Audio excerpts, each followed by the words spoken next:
Imo account এক সিম থেকে অন্য সিমে কী করে ট্রান্সফার করবেন, কিভাবে একটা সিম থেকে অন্য সিমে নিয়ে যাবেন। তো আজকের ভিডিওতে A to Z দেখিয়ে দেবো ইমো অ্যাকাউন্টের কী করে নাম্বারটা চেঞ্জ করবেন। আপনার অ্যাকাউন্ট চেঞ্জ করতে হবে না, আপনি চাইলে আপনার ইমো অ্যাকাউন্টের নাম্বারটা চেঞ্জ করে নতুন একটা নাম্বার কানেক্ট করে দিতে পারেন, নতুন একটা নাম্বারে ইমো অ্যাকাউন্টটা নিয়ে যেতে পারবেন।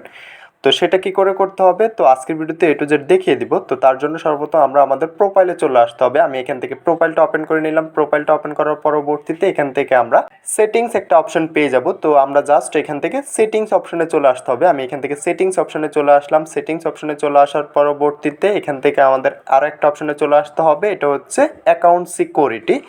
আমরা এখান থেকে অ্যাকাউন্ট সিকিউরিটিতে চলে আসবো। অ্যাকাউন্ট সিকিউরিটিতে চলে আসার পরবর্তীতে এখান থেকে চেঞ্জিং ফোন নাম্বার একটা অপশন পেয়ে যাব। তো এখানে দেখতে পারতেছেন যে চেঞ্জিং ফোন নাম্বার, আমরা যেহেতু অ্যাকাউন্টটার নাম্বার চেঞ্জ করবো, অ্যাকাউন্টটা চেঞ্জ করবো না, তো তার জন্য এখান থেকে আমরা নাম্বারটা চেঞ্জ করে নিতে হবে। তো আমি এখান থেকে চেঞ্জিং নাম্বারে চলে আসলাম। চেঞ্জিং নাম্বারে চলে আসার পরবর্তীতে এখান থেকে আমাদের আবারও বলতেছে যে চেঞ্জিং নাম্বার, আমরা যে নতুন নাম্বারে এটা নিয়ে যাব আমাদের অ্যাকাউন্টটা। তো আমরা এখান থেকে যে ওল্ড অ্যাকাউন্টটা ছিল, ওল্ড অ্যাকাউন্টের যে নাম্বারটা ছিল এখান থেকে উপরে দিয়ে দিতে হবে, এবং কি আমরা যে নতুন অ্যাকাউন্টটাতে এটা ট্রান্সফার করতে চাচ্ছি ওই অ্যাকাউন্টটা আমরা এখান থেকে দিয়ে দিতে হবে। তো আমি সিম্পলি আমার যে অ্যাকাউন্টটার যে নাম্বারটা রয়েছে ওইখান থেকে এটা বসিয়ে দিতেছি, এবং কি নতুন একটা নাম্বার এখান থেকে অ্যাড করে দিতেছি। তো এখানে মনে রাখবেন আপনার ইমো অ্যাকাউন্টটা যেভাবে রয়েছে সেমভাবে থাকবে, জাস্ট আপনার নাম্বারটা পরিবর্তন হবে। যতজন মেম্বার ছিল, যতজন কানেক্ট করা ছিল সবাই থাকবে, শুধুমাত্র আপনার নাম্বারটা পরিবর্তন হবে। তো এখান থেকে দুটোটা নাম্বার দিয়ে দিতে হবে, ওল্ড নাম্বার এবং কি নিউ যে নাম্বারটা আপনি অ্যাড করতে চাচ্ছেন ওইটা দিয়ে দিতে হবে। দেওয়ার পরবর্তীতে এখান থেকে দেখতে পারতেছেন যে একটা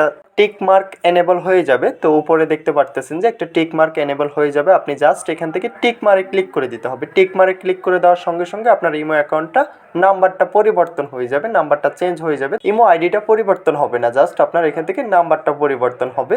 তো খুব সহজভাবে দেখিয়ে দিলাম, আশা করি বুঝতে পারছেন। তো এভাবে খুব সহজভাবে আপনার ইমো অ্যাকাউন্টের নাম্বারটা পরিবর্তন করে নিতে পারবেন। আশা করি বিষয়টা বুঝতে পারছেন। তো ভিডিওটা আজকে এতটুকুই, দেখা হচ্ছে নেক্সট ভিডিওতে।